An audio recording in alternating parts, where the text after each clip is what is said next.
welcome back to Ravens Today. So sorry for the lack of videos the last 10 or so days. Was in California for Thanksgiving. I hope everyone did have a wonderful Thanksgiving with great food. I know I did. Unfortunately, our team did not have a great Thanksgiving with our loss to the Bengals, but we'll get into that in a little bit here. Thank you guys for tuning in and hanging in there for the videos. Really do appreciate it. Let's dive into it, okay? Sorry if I sound a little bit congested too. It got, I guess you could say, partied too hard on Thanksgiving. Trying to, drown my sorrows a little bit from the loss, but we'll get into that a little bit. Of course, all jokes aside. Latest game updates. Ravens versus Jets went about as smooth as it could. Smooth in the terms of, well, we won. That's all that matters, right? Pushed our record to 6-5. The player of the game, well, we'll get into that in a little bit. But then we had a quick turnaround for the Bengals. Lost to Joe Burrow. Lamar Jackson's record against Joe Burrow is now 6-2. Lamar Jackson's still a better quarterback than Joe Burrow, but that game, it's really time to. You know what? We'll get into that. We'll get into that because I have a lot of thoughts on the last two games, and all of them are not very good. And it's time to,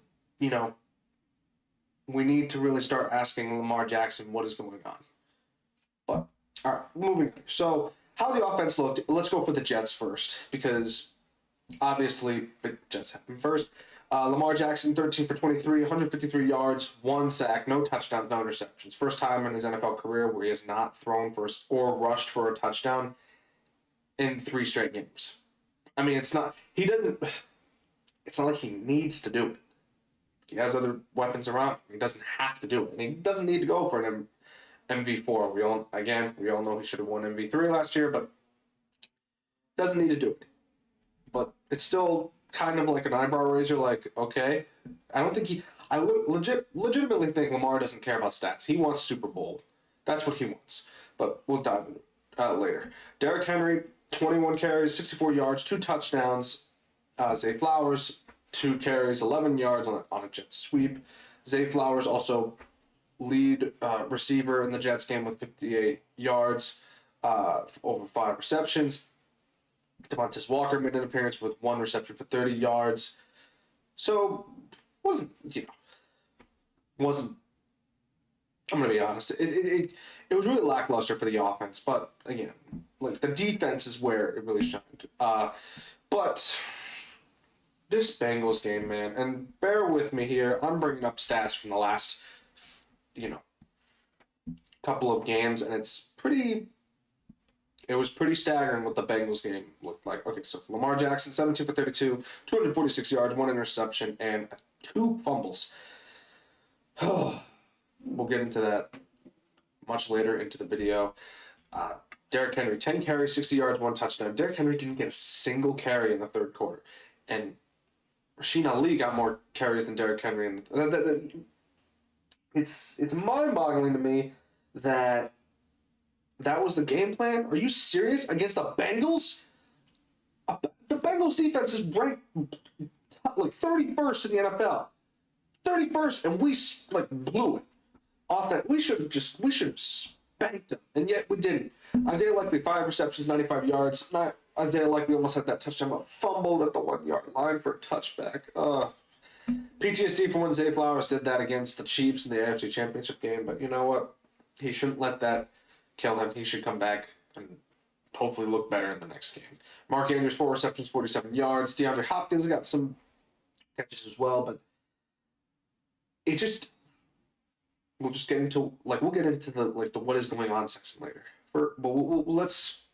It's just, we're now 6-6. The offense is the reason why we were 6-6 and not 7-5. But anyway, how the defense looked. I'm just saying this outright. Defense has been the reason why the Ravens have been in games. Let's dive into the Jets stats here. Jermont Jones, newcomer Jermont Jones, got 1.5 sacks in the Jets game. Marlon Humphrey, forced fumble on Breece Hall that completely switched the momentum. That was great. Loved that. Mike Green got a sack on Tyrod Taylor, former Ravens great Tyrod Taylor. Great to see Mike Green getting some pressure there. TJ Tampa got an interception at the last play of the game, but still, it was still good. You know, it was one of those things. Loie Gilman, fumble recovery. Here is the player, you know, I know there should be a special team section for this, but I have to give a shout out to Stout, Jordan Stout. He was it was like a breakout game for him. His longest punt in that game was 74 yards. 74. Averaged 61.5 in the game against the Jets. Massive shout out to Jordan Stout, man. Just unbelievable game for him, but he's not on defense. He's on special teams. But really good games for this defense. So, like, they're the only reason why we are winning games. I'm sorry to say it. It's just how it has been for the last couple of weeks. Defense has been the reason why the Ravens have been able to play or been in, like, we've been able to win games. It's like a complete mirror from the 2000s era where the Ravens defense was the reason why we won games. Obviously, way different caliber of defense back then because, Ravens defense arguably back then has notably been, regarded as one of the greatest defense of all time.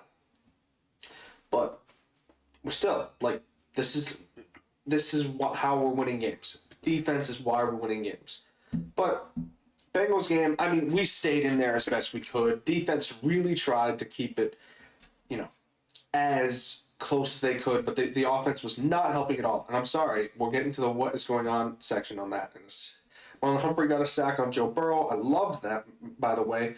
Travis Jones got a forced fumble and a fumble recovery. Unbelievable, man. Like, the defense, in my opinion, has been trying their best to keep the Ravens in the game. And then just being like, you know what? Like, we won the game. Let's go. Like, we won the game for our offense. Let's just get in the locker room and recover. But now we have a 10-day, since Thursday, we've had a 10-game, we're going to have a 10-day game rest period. Or a 10-day rest period. But, it's just, here is where, mind you, also Nate Wiggins was injured during that Bengals game, and nobody really heard about it up until the announcer said Nate Wiggins is ruled out with a foot injury, and that's pretty much when it all went downhill from there. Without Nate Wiggins, it was like we didn't really have someone to cover Jamar Chase. I'm sorry, Marlon Humphrey, but you can't keep up with him. You can't keep up with Chase, and he has smoked you many times. We need Nate Wiggins on Jamar Chase, because when Nate Wiggins was on Jamar Chase for the times he did pretty well. Here's where the majority of this video is going to be. What is going on? Lamar Jackson's we have to put the blame on him for the last couple of games. He has not looked himself. He is really hesitant to throw the ball. Is it the offensive game plan? I don't know. Or is it like he's just really hesitant to throw it? I mean, come on. Lamar, what is going on? Is it like this conspiracy theory that's going on in my head that you're intentionally trying hard not to be good? So that way, if the Ravens make the playoffs, you just go off? I'm confused here. Like Joe Flacco wasn't a great regular season quarterback, but once the playoffs rolled in, that's the original Joe Cool, by the way. But what is going on? It's this offense has slowly been dwindled ever since the hamstring injury. It's like yes, and then slowly dwindled down, and now it's at rock bottom. And I know I bring this up in every video, but I'm laughing at this point because